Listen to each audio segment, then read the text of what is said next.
और इस वक्त मैं मौजूद हाँ जनाब आला हैड सुलेमान की मंगा दोना।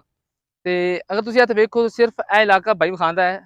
ਤੁਸੀਂ ਇਹ ਵੇਖੋ ਕਿ ਇਹ ਤਕਰੀਬਨ ਸਾਰਾ ਜਿਹੜਾ ਇਲਾਕਾ ਹੈ ਨਾ ਸਾਰਾ ਡੁੱਬ ਚੁੱਕਿਆ ਹੈ। ਠੀਕ ਹੈ, ਕੋਈ ਇੱਥੇ ਘਰ ਜਾਂ ਕੋਈ ਫਸਲ ਜਾਂ ਕੋਈ ਚੀਜ਼ ਬਚੀ ਨਹੀਂ ਹੈ। ਠੀਕ ਹੈ, ਲੇਕਿਨ ਇਹਦੇ ਬਾਵਜੂਦ ਅੱਲਾਹ ਪਾਕ ਦੀ ਕੋਈ ਰਹਿਮਤ ਹੈ ਜਾਂ ਕਰਮ ਹੈ ਕਿ ਅੱਲਾਹ ਪਾਕ ਦਾ ਘਰ ਇਹ ਮਹਿਫੂਜ਼ ਹੈ। ਇਹ ਤੁਸੀਂ ਵੇਖ ਸਕਦੇ ਹੋ। ਠੀਕ ਹੈ, ਇਹ ਜਿੱਥੇ ਮੈਂ ਖੜਾ ਹਾਂ ਇਹ ਛੋਟੀ ਜਿਹੀ ਮਸਜਿਦ ਹੈ।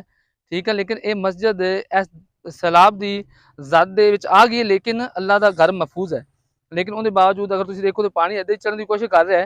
तकरीबन कोई इंचा के फर्क है, फुट भी नहीं कह सकते आप कि पानी इधर आने की कोशिश कर रहा है। लेकिन तुम यह समझो कि यह पानी कितों आया है। ठीक है, लेकिन एडा वड्डा बन है तो वह इलाका महफूज होना है। लेकिन जी असल वजह है कि उदों ही बन टुटिया है। वो बन टुटन की वजह तू कि यह जी एडी वड्डा बन तो नज़र आ रहे हैं पुलियां ने, और यह पुलियां इस इलाके में डोब रही हैं। लेकिन इन्होंने पुलियां बंद नहीं किया गया, जिसकी वजह तू यह सारा इलाका सैलाब की जद च आया। तो सारे लोग जो बेचारे इतों मतलब जो नकल मकानी कर गए, अपने महफूज मकाम से चले गए। लेकिन यह एक वैध मस्जिद है, यह वैध मस्जिद है जी तुम वेख सकते हो, जी इस वक्त भी महफूज है। महफूज क्यों है जी? अल्लाह का घर है। ठीक है, अल्लाह पाक ने अपने घर को महफूज रखने का जिम्मा लिया है, और कुरान पाक की हिफाजत भी अल्लाह पाक करने वाला है।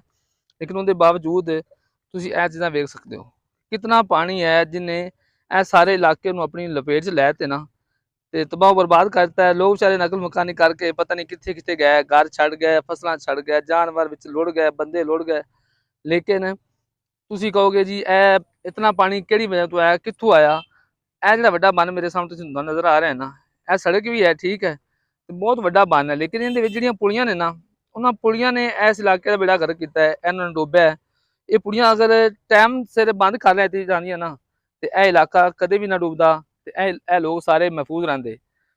तो वजह की है कि ये जी इसकी इंतजामिया ना इंतजामिया भी बेवस हो जाती, क्योंकि नागहानी सूरत हाल ने जिले पैदा होंदियां ने तो फिर इंसान के बस तो बाहर हो जांदियां ने।